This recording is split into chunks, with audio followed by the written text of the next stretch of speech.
Bonjour à toutes, bonjour à tous, c'est Lucia Léon Félix, coach en stratégie financière et business. Je vous souhaite la bienvenue sur ma chaîne. Comme vous le savez sûrement, ici je parle développement personnel, entrepreneuriat, stratégie financière, business. Mais ici, ce n'est pas une vidéo traditionnelle puisqu'on est dans l'émission L'œil de l'expert et j'ai l'immense plaisir de recevoir l'experte du jour, c'est Marie Soie. Donc, en fait, Marie, je l'ai connue sur Instagram. Alors, je dis Marie, mais c'est Marie et sa fille, sa petite fille. Donc, oui. je vous disais que j'ai connu Marie sur Instagram et en fait, je me suis aperçue que c'était une globe-trotteuse qui parcourait le monde avec son agence de marketing. Donc, Marie Soie Studio, si mes souvenirs sont bons. Marie, tu aimes beaucoup voyager, tu te mets au service des entrepreneurs, coucou, partout de par le monde. Et alors, petite anecdote, c'est que tu aimes nager avec les requins. Et en écrivant ta presse, je me suis dit, oui, elle aime nager avec les dauphins. Et je me suis dit, non, les dauphins, c'est moi, j'aime nager. Et Marie, elle aime nager avec les requins, c'est pas pareil. Donc là, je vais te laisser te présenter puisque tu vas le faire beaucoup mieux que moi. Donc, je te laisse la parole. D'accord. Donc, ma fille, en effet, est invitée et confinement. Enfin, on n'est plus dans le confinement, mais en tout cas, il n'y a plus de crèche. Donc, elle participe à ce live. Donc, c'est un petit peu ma mascotte. Elle est la bienvenue. Elle est la bienvenue. Voilà. Donc voilà, oui, en effet, j'ai beaucoup voyagé pour le travail. C'est vrai que je m'amusais à regarder la carte du monde et dès que je voyais un pays que j'avais envie de visiter, j'essayais de décrocher un contrat pour pouvoir me déplacer là-bas et à chaque fois je faisais comme ça. Donc j'ai fait ça en Égypte, j'ai fait ça en Guadeloupe, j'ai fait ça à Bali, en Thaïlande, j'ai fait vraiment ça partout. Et je faisais la moitié, comme je te disais tout à l'heure, la moitié à l'île Maurice. Et c'est là où j'ai rencontré Cédric Anissette, où je me suis ouverte un peu plus aux infopreneurs et après j'ai travaillé pour beaucoup d'autres infopreneurs après derrière. Mais je suis spécialisée à la base dans l'image de marque et après dans tout ce qui est notoriété digitale. Donc voilà. D'accord, super. Je pense que cette thématique va beaucoup intéresser les entrepreneurs parce que souvent, on n'est pas bien formé au marketing, on ne sait pas trop ce que ça veut dire. Donc, le principe de l'émission, c'est trois questions à l'expert. Donc, pour savoir qui tu es, ce que tu fais, première question, Marie, quel est le but du marketing? Le but du marketing, c'est de mettre en valeur les produits ou les personnes pour faire acheter. À la base, c'est vraiment ça. Mais le marketing, si tu veux, c'est une façon de présenter, c'est raconter des histoires, c'est toucher les émotions, c'est susciter l'intérêt. Comme tu sais, on achète vraiment un produit pour le marketing qu'il y a autour, beaucoup plus que pour le produit lui-même. Absolument, absolument. C'est vrai que c'est le packaging, enfin, si on parle de packaging pour un produit physique, c'est ça qui fait vendre, en fait, hein. Oui, mais c'est aussi toutes les valeurs qui sont autour. On va être fidèle à telle ou telle marque parce que ça correspond à nos valeurs, parce que ça nous valorise aussi et parce que ça correspond à la personnalité qu'on a envie d'avoir ou que l'on a, tout simplement. D'accord. Et en fait, quand tu commences à travailler avec une entreprise, par exemple, tu pars de l'histoire ou tu construis une histoire? La plupart du temps, il faut quand même partir de l'histoire parce que sinon, il faut pas qu'en fait ça fasse fake. Il faut que tout soit vérifiable. Donc, comme je te disais, c'est une façon de voir les choses. Donc, à un moment donné, tu disais les marketeurs sont des menteurs. Oui et non. C'est-à-dire que, comme je disais tout à l'heure, voilà. Donc, comme je disais tout à l'heure, c'est une question de comment tu présentes les choses, sous quel angle. Et on peut avoir 10 000 façons de voir la même situation, mais ça peut être présenté d'une façon tellement valorisante que presque n'importe quelle situation racontée d'une façon un peu marketée fait que ce sera valorisant, séduisant, intéressant et que les personnes vont avoir envie de suivre en fait, parce qu'ils vont s'identifier. D'accord. Et ça, tu peux le faire pour n'importe quoi, avec n'importe qui, n'importe quelle entreprise. Alors presque, ce qui compte, c'est en fait de savoir raconter les histoires. En fait, l'histoire, on la change pas. Qu'est-ce qu'il y a? Je suis désolée. Il n'y a pas de problème. L'histoire, on la change pas réellement. On change la forme, mais il faut choper évidemment l'âme de l'histoire en fait. C'est-à-dire que, un petit peu comme je dis souvent, si jamais il n'y a pas de... C'est comme un compte Instagram par exemple. Si la personne elle raconte des choses un peu creuses et qu'elle ne fait rien dans sa vie, elle va pas pouvoir communiquer des choses intéressantes. Tu vois, par exemple, Alexandre Cormon, dont on parlait tout à l'heure, il fait beaucoup de choses dans la vie. Il coach des vraies personnes. Alors qu'il y a beaucoup de gens qui se disent coach, ils coachent personne en fait dans la vraie vie, donc ils peuvent pas donner des conseils pertinents sur les réseaux ou autres. Comme participer à des causes, comme développer tel ou tel type de business. C'est intéressant parce que du coup, il y a d'expérience et il y a des choses à raconter. Il faut que le fond ne soit pas creux pour pouvoir après faire une forme qui, elle, est marketée. Je suis entièrement d'accord avec toi. C'est vrai que à un moment donné, si c'est pas vrai, si ce qu'on raconte est pas juste, enfin il y a une part de mensonge, finalement on s'en aperçoit à un moment donné et ça fonctionne pas en fait. Oui, et c'est presque même dès le départ, les gens sont pas cons. Ils savent très bien si la personne en face est authentique ou pas.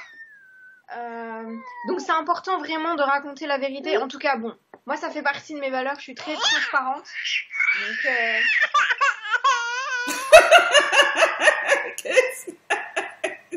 voilà.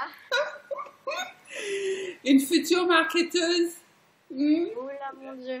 Elle fait tout ce qu'elle veut presque. Non, c'est bon. Comme elle met la chef, c'est le problème, tu sais, les bébés rois. Elle a envie de te prendre dans ses bras, là, en fait. C'est vrai? Oh!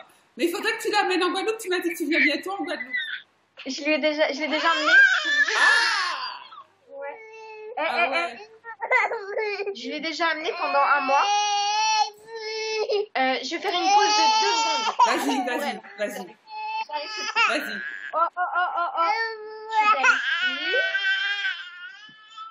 Oh là. J'arrive. Donc pendant que Marie est partie, s'est absentée momentanément pour prendre soin de son bébé, j'espère que de ton côté tu prends des notes parce que on est en mode décontracté, hein, tu l'as vu. Simplement la thématique du marketing est très importante. Donc c'est super important que tu puisses prendre des notes.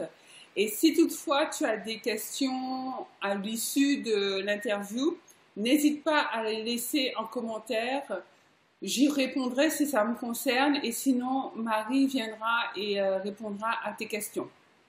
Donc on va attendre tranquillement qu'elle puisse s'occuper de sa petite fille. Voilà, ça c'est le direct, hein, mais en même temps c'est la vraie vie. Donc il n'y a pas de raison qu'on fasse les choses différemment. Donc je vais pas couper cette vidéo. Ça me permet de te parler un petit peu. Et en fait, donc voilà, Marie est revenue. Donc on va reprendre. Tu as repris le fil de ce que tu disais, Marie? Oui. Tu te rappelles? Vas-y. Je disais vraiment, tout dépend comment on présente les choses et ce qui compte, c'est que le fond soit profond, soit authentique. Et c'est vrai qu'à partir de là, à partir de quelque chose d'authentique, on peut faire quelque chose. D'accord. Sans cela, en effet, tu peux communiquer de toutes les manières que tu veux, ça va sentir le creux. Si tu mens, ça va se sentir aussi. Après, c'est ma façon de voir les choses, hein. Chacun a sa façon de voir les choses aussi. Mais moi, je trouve que c'est très important d'être authentique, vrai, et de ne pas inventer quoi que ce soit, parce que les émotions ne trompent pas, et c'est les émotions qui font acheter aussi, c'est les émotions qui arrivent à faire adhérer en fait à un concept, une personnalité ou même un produit. Absolument. C'est-à-dire que toi, dans ton métier, ce que tu vas aider l'entrepreneur à faire ou l'entreprise, ce qui revient au même d'ailleurs, c'est à faire vivre une expérience, faire vivre un rêve, en fait, c'est ça? Oui, Pour pouvoir justement passer à l'achat. oui, c'est tout à fait D'accord, ça. d'accord. Oui. Donc j'en En ai... fait, Oui, vas-y, il faut vas-y. quelque part donner envie et pas faire pitié. Ça, c'est quelque chose de très très important. Par exemple, quand on veut vendre, il faut que la personne ait envie d'acheter et pas parce qu'elle culpabilise de ne pas avoir acheté votre produit. Ou c'est pour ça que les personnes qui disent oui, vous pouvez m'aider. Non, enfin, ça fonctionne pas parce qu'on n'achète pas par pitié. Ça marche sur quelques personnes, mais pas à long terme. Et ça, c'est valorisant pour personne en fait. D'accord, c'est pas une vraie stratégie, ça, en fait. Non, c'est une stratégie de merde, vraiment. Ok, comme ça au moins c'est dit, c'est clair. Alors j'en arrive à ma deuxième question. Quelle est la meilleure stratégie marketing pour une entreprise? Si tu pouvais, peut-être schématiser ou... Alors, ta question, elle est vraiment pertinente parce que j'ai les deux pans, si tu veux. C'est-à-dire que j'ai le pan personal branding où je travaille sur la personnalité et j'ai le pan institutionnel où je travaille pour des laboratoires, des instituts de beauté, euh, où il n'y a pas vraiment de personnalité derrière et donc il y a beaucoup moins d'adhésion, beaucoup moins d'engagement parce que les gens savent que déjà ils peuvent pas s'identifier à une personne, ils peuvent pas s'attacher à une personnalité, ils peuvent pas se dire tiens en fait une marque ne peut pas devenir mentor réellement en fait.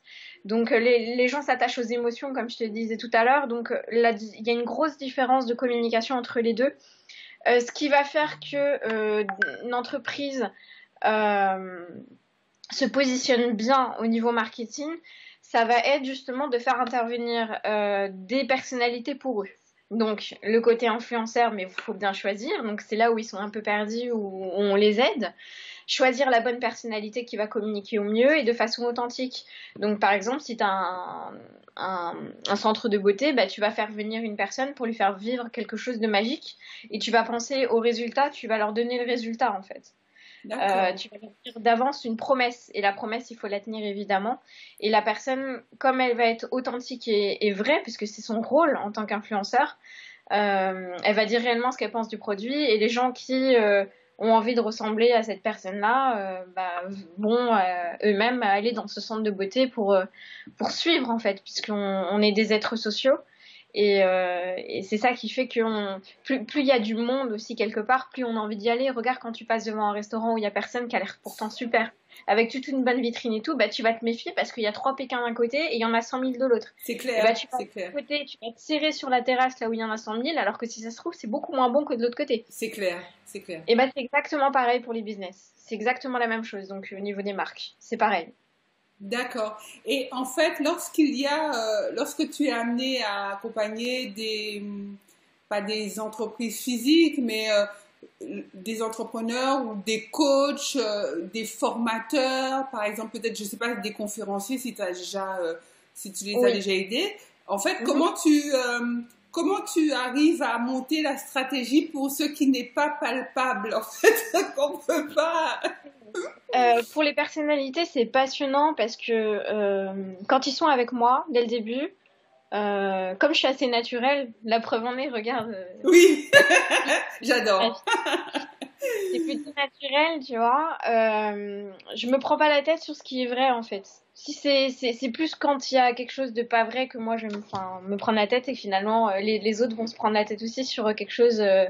Enfin, je veux dire, on peut plus vous attaquer si jamais vous dites la vérité. En fait, on n'est jamais aussi fort que quand on montre ses faiblesses, entre guillemets. Parce que plus personne peut te critiquer pour tes faiblesses. C'est clair. Donc, c'est un petit peu pareil quand tu coaches une personne. C'est-à-dire que elle va être naturelle d'entrée de jeu avec moi, donc je vais voir qui elle est. Puis tout d'un coup, elle va passer derrière la caméra, donc moi, je vais la coacher, je vais la regarder. Et tout d'un coup, bah, elle va prendre une voix bizarre. Elle va avoir des tics de langage qu'elle n'avait pas parce que, en fait, dès qu'il y a le regard de l'autre et qu'il n'y a pas euh, c'est vrai que quand tu fais une vidéo en selfie, t'as pas le regard de l'autre en face qui approuve ce que tu dis ou qui y répond. Donc c'est beaucoup plus difficile parce que tu te sens seul et puis tu te sens un peu jeté au milieu de tout le monde avec toute une foule qui est là pour te juger finalement.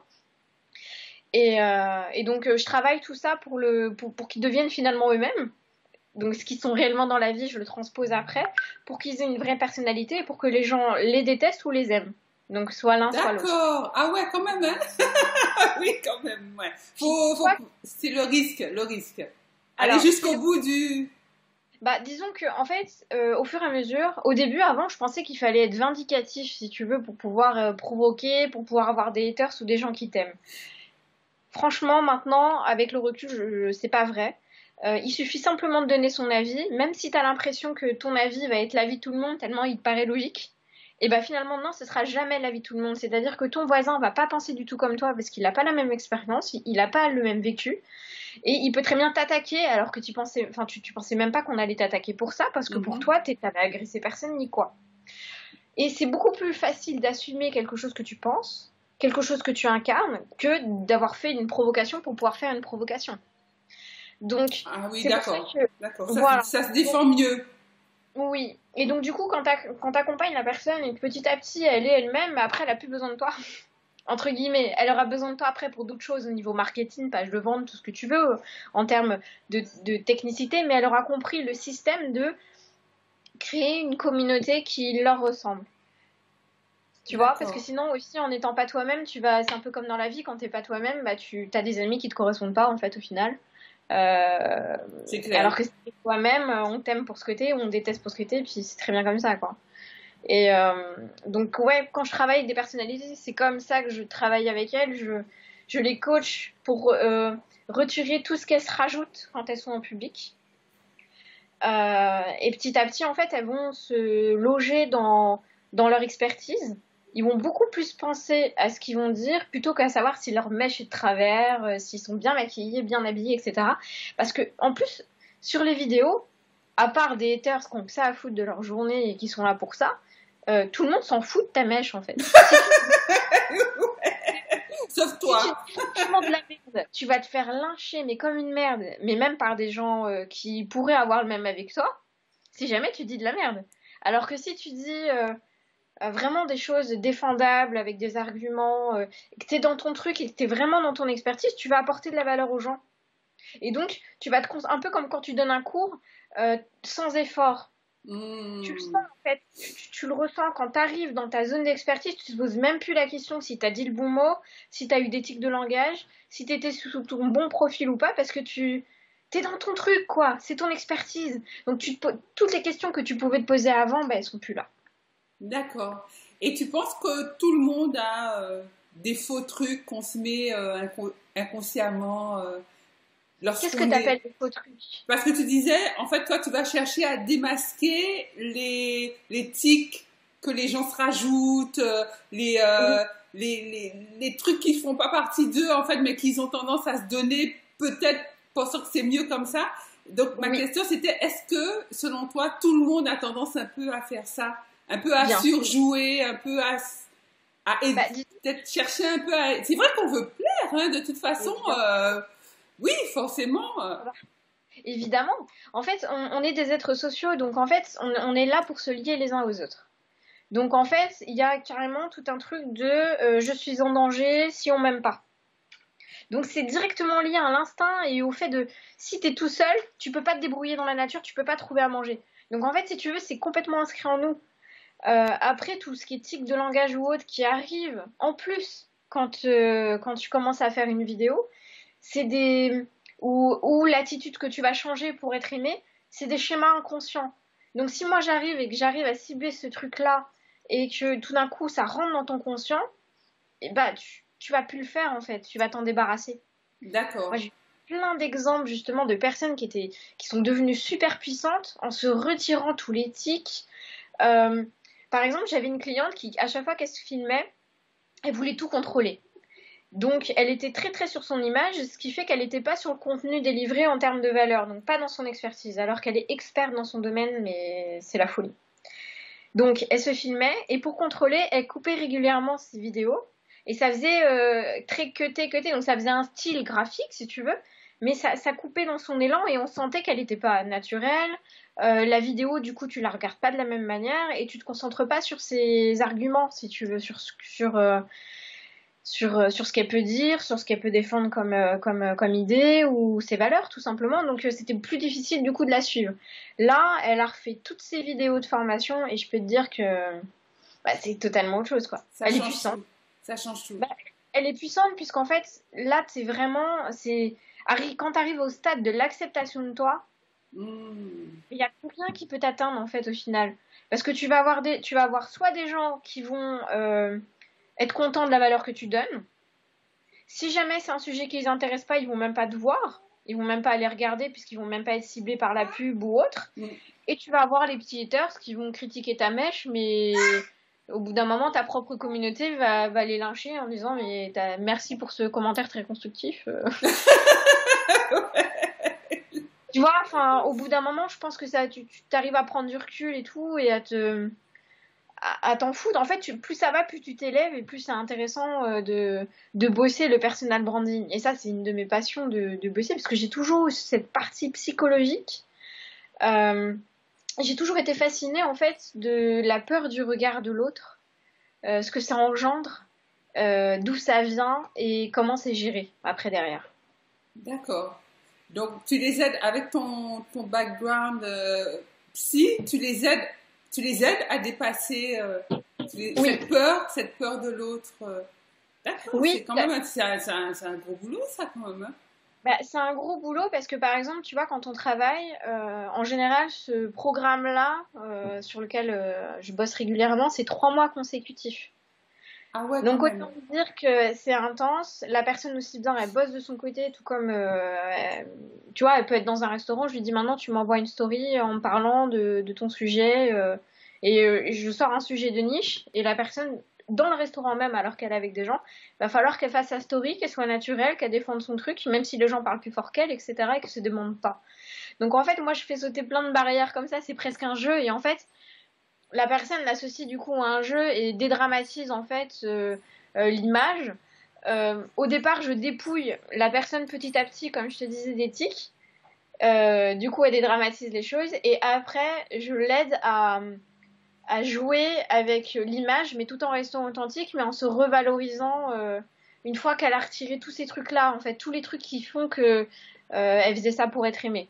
Tu vois, ça peut être au dernier moment, je te dis, par exemple, je disais à la personne qui arrêtait pas de couper ses vidéos, euh, je t'interdis entre guillemets sur toute ta formation de couper. Donc du coup, elle qui a l'habitude de se dire, bon tant pis, je couperai en fait, c'est pratique et j'ai moins de travail à faire, bah au final, elle a eu beaucoup de travail. Et à un moment, elle savait plus comment faire parce que la dernière, elle était presque parfaite et il aurait fallu juste couper, que t'aies un moment où il y avait un E qui servait à rien. Je lui ai dit, bah vas-y, tu peux cutter. Et là, elle était trop contente. Mais en fait, c'est juste pour D'accord. déshabituer la personne à le faire Ouais. systématiquement pour pouvoir. Parce que ça l'habitue aussi à faire des vidéos de but en blanc, de faire des podcasts où tu fais qu'une seule prise, faire une vidéo où tu fais qu'une seule prise et au final tu augmentes ta performance et fois C'est clair, c'est énorme. clair. Comme ça tu te poses de moins en moins de questions et à la rigueur si tu sais que t'as par exemple, j'ai une question hier, un coach qui me dit oui, mais pour les vidéos, quand il y a des je fais comment? À ce moment-là, je lui dis habitue-toi au moment où tu as envie de dire à faire un silence. Les gens ont peur des silences, alors que le silence, c'est la puissance. Quand tu arrives, par exemple, tu parlais des conférenciers tout à l'heure, quand tu arrives sur scène, le conférencier, s'il parle tout de suite, bah, les gens vont pas forcément l'écouter. Alors que s'il arrive et qu'il est silencieux, il regarde toute la salle, il prend le pouvoir sur la salle. Le silence, c'est le pouvoir. Faut pas avoir peur des silences. Après, faut pas que ça dure 100 000 ans, évidemment. Mais faut s'habituer à la place des par exemple, à faire des silences. Et s'il y en a, eh ben c'est pas grave. Parce que, tu vois, par exemple, t'écoutes une vidéo. Tout d'un coup, la personne, elle va bafouiller, elle va dire une énorme connerie en termes comme un lapsus, on va dire. Comme il y a eu pas mal à la télé dans les bêtisiers. Et bah quand la personne elle a son lapsus, alors que en tant que spectateur tu écoutais à peine la vidéo parce que t'avais décroché, que c'était trop conventionnel, trop parfait, tu vas te remettre en tant que spectateur dans la vidéo parce que tu vas t'attacher à la personne, parce qu'elle aura buté sur un mot et ça va récupérer ton attention. Ah Donc c'est ouais, pour ça ça qu'il c'est ne faut vrai. pas dramatiser en fait, si tu veux, le fait de buter sur des mots, le fait de bafouiller, le fait de bégayer, parce que c'est cette partie-là qui est la plus intéressante de la vidéo. Et C'est justement, tu vois la personne bafouiller, tu dis putain, mais ce mec, je le kiffe. Putain, cette nana, elle a assumé ça, c'est franchement trop fort. Et t'es plus fort que ça, en fait. Tu vois? c'est sûr que ce que tu dis, ça me parle tellement parce que moi, mes vidéos, c'est vrai que j'ai commencé la chaîne il y a vraiment, bon, il y a vraiment pas longtemps, hein, il y a un peu plus d'un mois, pendant le confinement. Et moi, j'aime pas les et j'aime pas les silences non plus. Donc, tu vois, avec moi, faut que Oui, ça soit, tu vois, moi, en fait, en plus, je veux que mes vidéos soient naturelles. Tu vois, des fois, j'explose de rire, mais toutes les 5 secondes. Donc, ça, j'aime bien, ça, j'arrive à l'assumer. Mais je te promets, les et les... Parce qu'en fait, tu veux que ça soit bien dit, tu veux pas bugger sur tes mots, tu veux pas bugger sur tes idées. Donc, en fait, tu dois réfléchir en même temps que tu parles. oui, mais Donc, après, tu vois, regarde, c'est comme un obstacle. Si tu es en voiture et que tu vas très très très très vite, si tu regardes l'obstacle, tu vas te le payer. Donc là, c'est exactement comme le E si jamais tu focalises dessus. Si tu es en voiture et que tu vas très très vite, on t'apprend à regarder ailleurs pour pouvoir aller le plus vite possible ailleurs que sur l'obstacle. Tu vois? Pour le détourner, tu regardes ailleurs. Donc, il faut que tu attires ton attention sur autre chose. Pour ça que je te dis un silence à la place d'un E, c'est déjà mieux que le E. d'accord, Après, tu as peur des silences. Donc, pendant les silences, plutôt que de penser que tu as un silence, il faut que tu penses à ce que tu vas dire après. d'accord. Donc, en gros, tu respires, tu te calmes et au final, les choses vont venir naturellement parce que tu es dans ta zone d'expertise. C'est toujours le même problème. Si t'es pas dans ta zone d'expertise, en effet, oh, le blanc, il est horrible. Si tu es dans ta zone d'expertise, le blanc, personne ne le verra. Parce qu'ils vont être accrochés à tes lèvres à savoir qu'est-ce qu'elle va dire après ou qu'est-ce qu'il va dire après. Qu'est-ce qui va m'apporter encore en plus? Mais c'est énorme. Tu vois? Ok, ah ouais, bon, d'accord, d'accord. Tu vois comme quoi il y a toujours du boulot parce que franchement, tu as tellement envie que ce soit bien, que les gens passent un bon moment, que finalement, on se met quand même une pression, même des fois sans s'en rendre compte. Mhm. Et, Bah, et toi, tu dis, en fait, quand tu parles, par exemple, quand tu parles de vidéo, tu dis qu'il vaut mieux viser la vidéo d'une traite, c'est ça? oui, oui. Parce que tu t'habitues. Je veux dire, à la rigueur, moi, ce que je fais aussi, c'est que quand je coach quelqu'un, avant qu'on commence les publications publiques, je lui demande de m'envoyer des vidéos, des stories et tout, que ce soit merdique ou pas. C'est à moi de décider si c'est merdique ou pas. Parce que dedans, il y a tout. Et à ce moment-là, moi, je peux te faire un récap de ça vaudrait mieux pas, ça, on va le travailler ensemble. Et du coup, je te fais une sorte de liste qui fait qui fait qu'on arrive à bosser dessus. Mais t'auras pris le risque déjà de l'avoir fait. T'auras pas la responsabilité de l'avoir posté parce que quelque part c'est pas, tu te sentais pas à l'aise avec. Mais au moins t'auras fait la story comme si, puisque tu me l'auras montré à moi, c'est comme si tu montrais à quelques personnes quand même. Donc, tu auras fait un pas. Et donc, tu te seras jeté dans le vide. Parce qu'en fait, tu vois, tous les gens qui attendent que leur story soit parfaite, qui attendent que leur vidéo soit parfaite, soit ils se lancent jamais, soit il y a quelque chose de pas assez naturel parce que la personne, elle va pas s'attacher à l'expertise qu'elle va donner, elle va s'attacher à l'apparence qu'elle a. Mais en vrai, tout le monde s'en fout de ton apparence. C'est toi par rapport à toi. Évidemment, faut que tu te sentes bien dans tes baskets, que tu tailles à l'institut parce que tu te sens mieux et tu te sens belle. Et évidemment, c'est plus agréable. Je vais pas dire qu'il faut arriver en pouilleuse. Voilà. Mais il faut dédramatiser parce que les gens, en vrai, sont centrés sur eux. Donc, en fait, si toi, tu es centré sur les autres, c'est-à-dire dans ce que tu vas leur apporter comme valeur, mais c'est à ce moment-là où la mèche, on s'en fout. Alors que si toi, t'es centré sur la mèche, et qui sera jamais parfaite, hein, une mèche parfaite, je sais pas ce que ça veut dire. Elle peut plaire à ta voisine, mais pas à ton voisin, par exemple. Donc, C'est clair, c'est clair. bah oui. Donc, au final, les gens vont beaucoup moins regarder. Puis, vraiment, voilà. Voilà. Ça, c'est un bon argument. Et je suis tout à fait d'accord. Ok, super. En tout cas, merci Marie. Donc, ma troisième question, tu y as déjà répondu pendant les deux premières, mais je veux quand même cibler là-dessus. Je te demanderais, quelle est ton approche spécifique? Quelle est qu'est-ce qui te démarque de tes concurrents? Alors le côté justement, oui, comme tu dis, j'ai répondu sur le côté très personnalisé. Je suis beaucoup en one-to-one. Il y a même une période où on m'appelait Maman Soi. Ah oui, d'accord. Parce que je suis j'ai beaucoup d'empathie, si tu veux, donc j'arrive à materner au niveau marketing, bien sûr, hein, je suis pas là pour être la mère des uns et des autres, mais j'ai un côté, je vais t'aider à t'envoler et après, de façon émue, je vais te voir sur scène et puis après, tu vas avoir tes automatismes. Donc après, ouais, c'est un accompagnement tellement spécifique et tellement personnalisé que qu'évidemment, comme on est tous différents, bah, je le fais forcément différemment que tous les autres. Parce que je suis moi-même et j'incarne ça. C'est ça. En fait, tu sais, sur Instagram, ou enfin sur les réseaux sociaux en général, on va dire, il y a toujours quelque chose qu'on perçoit de quelqu'un qu'on ne connaît pas en réalité, en fait. Et te concernant, parce que je me suis dit, tiens, mais qu'est-ce qu'elle reflète, en fait, dans sa personnalité, à part son expertise professionnelle, mais qu'est-ce qu'elle dégage? Et moi, j'ai trouvé ce côté attachant, en fait. Je ne sais pas si c'est voulu, mais ça semble correspondre par rapport à tout ce que tu dis. Je pense que ce côté attachant, lorsqu'on est dans une démarche business professionnelle, où tu apportes tes compétences, ça aide. Je pense que c'est super aidant, en fait. Ouais. En fait, je vois ce que tu veux dire. Je pense que c'est plus le côté transparent. C'est-à-dire que je vais montrer aussi bien toute la partie où je suis fière, comme toute la partie mes failles, en fait.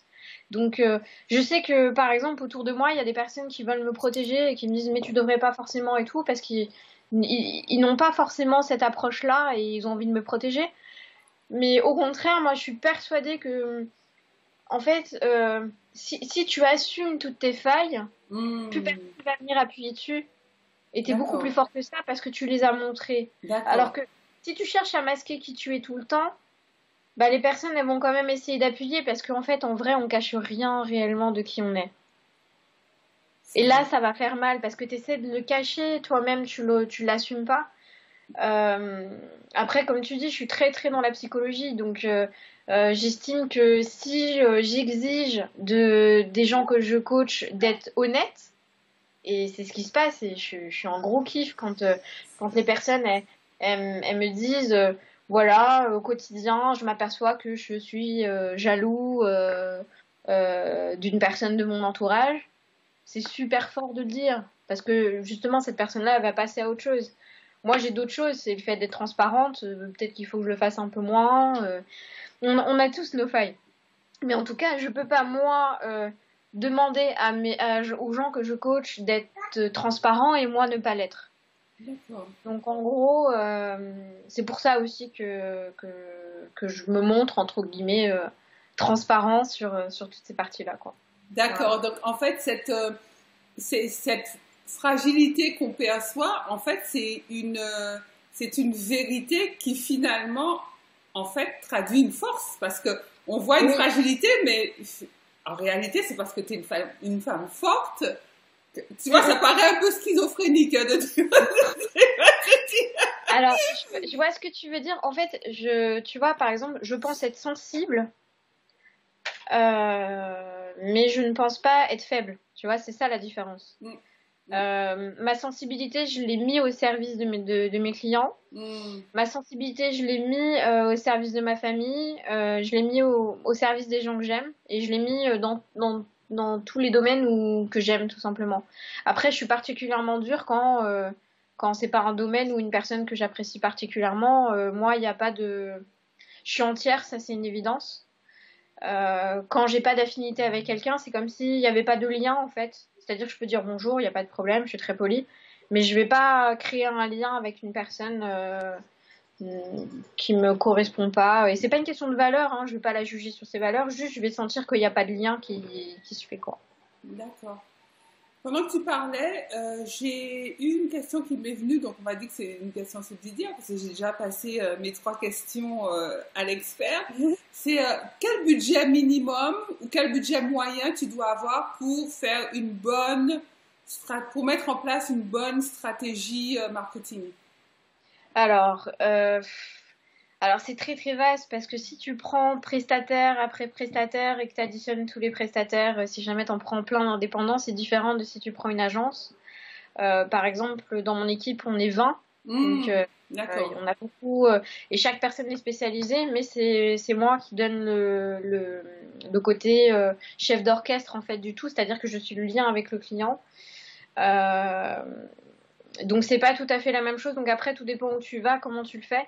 Après, en termes d'image de marque, moi, je mettrais 4000 euros. Tu vois, par exemple, si tu veux une vraie bonne image de marque et que tu y vas à fond.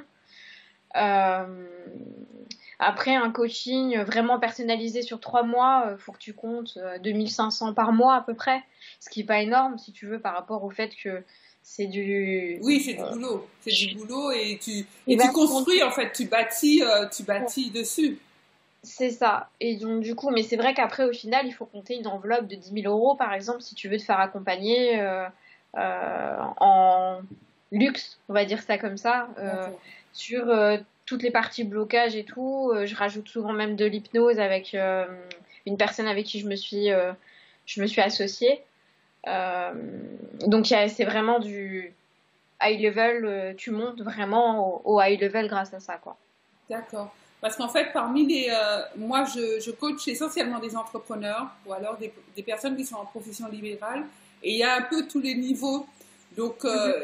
c'est intéressant de savoir que c'est une optique à prendre en compte, en fait, pour pas. Mhm. Et ça aide l'entrepreneur, ça aide l'entreprise. Moi, je trouve que c'est Oui. super tout ce que tu nous as partagé. Alors, Mhm. malheureusement, nous arrivons au bout de l'interview.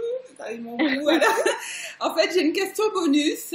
Quel est le livre qui t'a le plus marqué? Ah, il y a un livre que j'adore, mais qui va te parler à fond si, vu que tu es experte en finance. C'est L'homme le plus riche de Babylone. Ah ouais, ouais, J'aime vraiment ce livre parce que il fait comprendre comment gérer l'argent, mais bien au-delà. Et d'une façon tellement marketée finalement, quand je te disais savoir raconter des histoires, pour moi c'est ça. C'est réussir à faire comprendre de façon simple et imagée quelque chose qui en vrai est compliqué puisqu'on n'apprend pas à gagner de l'argent quand on est petit. On comprend simplement que si tu gagnes de l'argent, il faut le dépenser ou le mettre sur un compte épargne, mais on nous apprend pas à faire fructifier c'est l'argent. ça. Et on a cette image-là, tu sais, par exemple, quand il dit, bah, sache que si jamais à chaque fois tu mets de côté une pièce d'or dans une bourse, et bah, au bout d'un moment, ta bourse, elle On va va gonfler. dégueuler. Oui, oui, C'est dit d'une façon beaucoup plus poétique oui. que c'est sorti tout à l'heure.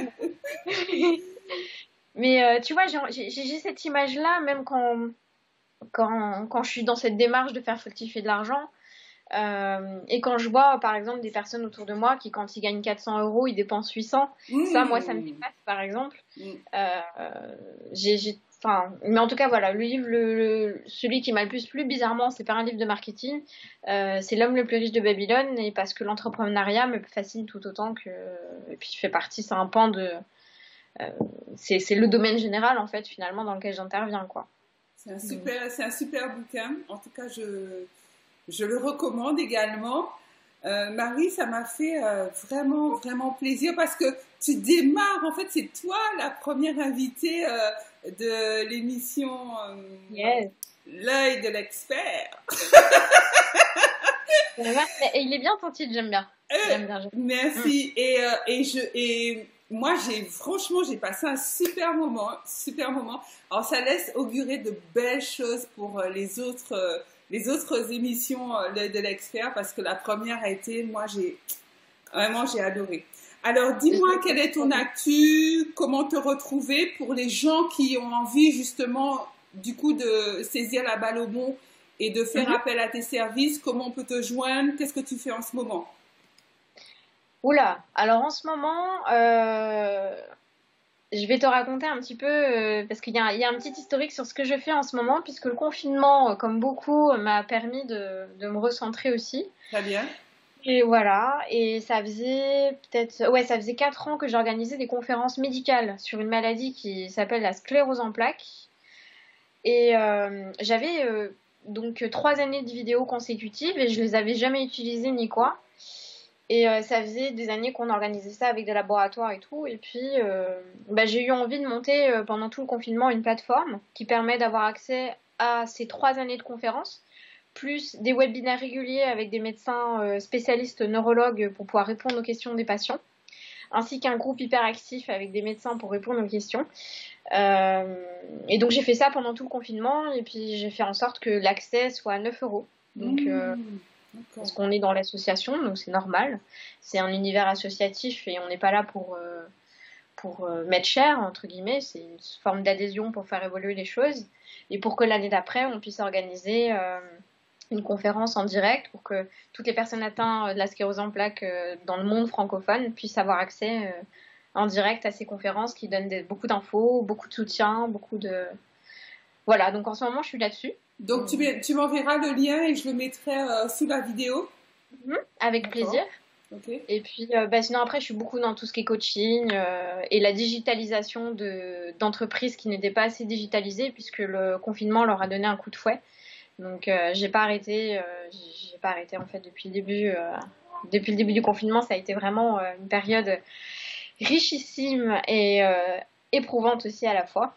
Donc voilà pour en ce moment. Et puis si on veut savoir qui je suis, c'est plutôt sur Instagram qu'il faut me retrouver. Et si on veut regarder quel article ou quel produit on a envie de commander, entre guillemets, c'est plus sur mon site internet. Mais je suis comme tu sais que je suis très personne à personne, faut pas hésiter à me contacter pour que j'étudie aussi le projet pour voir si le produit que la personne a ciblé est vraiment le bon produit, parce que si ça se trouve, c'est autre chose qui convient, quoi. Donc voilà. D'accord. Donc ton compte Instagram, c'est Marie-Soie, c'est ça hein? Marie-Soie Studio, oui. Studio, d'accord. Et c'est la même chose pour ton site internet? Oui, c'est marissoie.fr. D'accord, ok. Super. Donc, bien voilà. Donc, mon ami, si tu es resté jusqu'au bout de cette vidéo, je te propose de t'abonner, de liker la vidéo, de la partager massivement, justement dans tous tes réseaux sociaux, tes groupes, etc. De manière à ce que la bonne information, le bon contenu que nous a partagé Marie puisse atteindre le maximum de personnes. Marie, je te laisse le mot de la fin. Je te remercie. Je suis ravie de te rencontrer puisque je t'ai toujours vu, comme tu dis, on se connaît pas vraiment parce qu'on s'est pas vu dans la vraie vie. Mais comme tu dis, on ressent les choses et t'es vraiment quelqu'un de positif. Et je pense que ça paiera à long terme d'être aussi positive parce que tu es une émotionnelle, mais tu sais avoir du recul. Donc voilà ce que je ressens de toi. Merci beaucoup. Donc, je te dis à très, très, très bientôt, mon ami, pour une nouvelle vidéo et à la prochaine émission, l'œil de l'expert, qui arrive très vite. Bye bye. À bientôt.